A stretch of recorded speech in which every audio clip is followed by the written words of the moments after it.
Hurricane Irma has left a devastating mark on the Caribbean. High winds, heavy rainfall, and a massive storm surge pummeled Barbuda and St. Martin. The storm also slammed Turks and Caicos, the Virgin Islands, and Puerto Rico.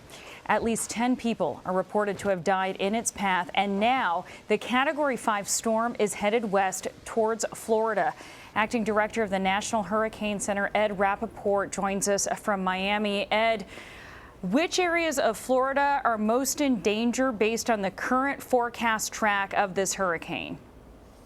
The current forecast track takes the center to just south of the Florida Peninsula and Florida Keys during the next 2 days, and then Saturday has it turning towards the north, somewhere along the coast, over the peninsula, or off here now to the west coast.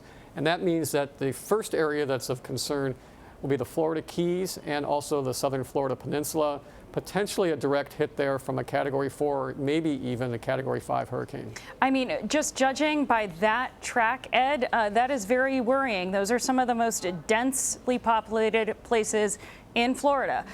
So what can one do if they're in the path of a Category 5 hurricane? Is there any other option but to leave? Yes.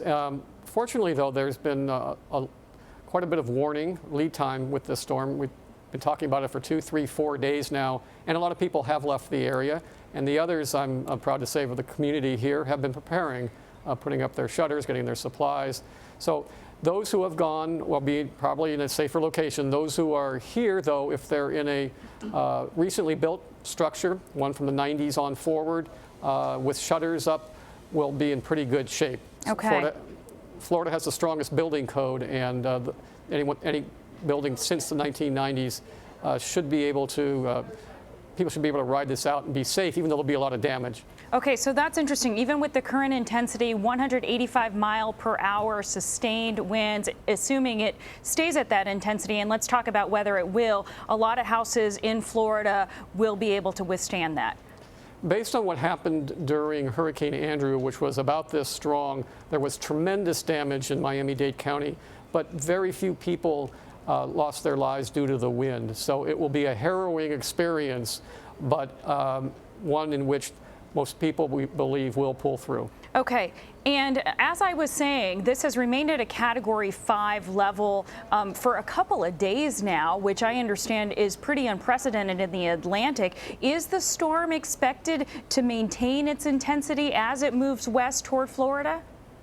We don't think there'll be much change in the intensity. It's at Category 5 now. Perhaps it'll dip down to Category 4, but regardless, this is going to be a potentially devastating hurricane to the areas that are affected by a landfall, and whether it's 5 miles or 10 miles per hour stronger or weaker won't make that much difference. Okay, what about the other two storms in the Atlantic right now? How worried should we be about those? For the mainland United States, there are no worries from either of those. We have one in the southwestern Gulf of Mexico, which will be moving into Mexico in the next day or two, and then we also have one far out in the Atlantic. There are hurricane watches up for that one, Jose, in the northeasternmost Leeward Islands, some of the same areas that were hit by Irma, but nothing for the United States at this point. Ed Rappaport in Miami. Thank you, Ed. Thank you.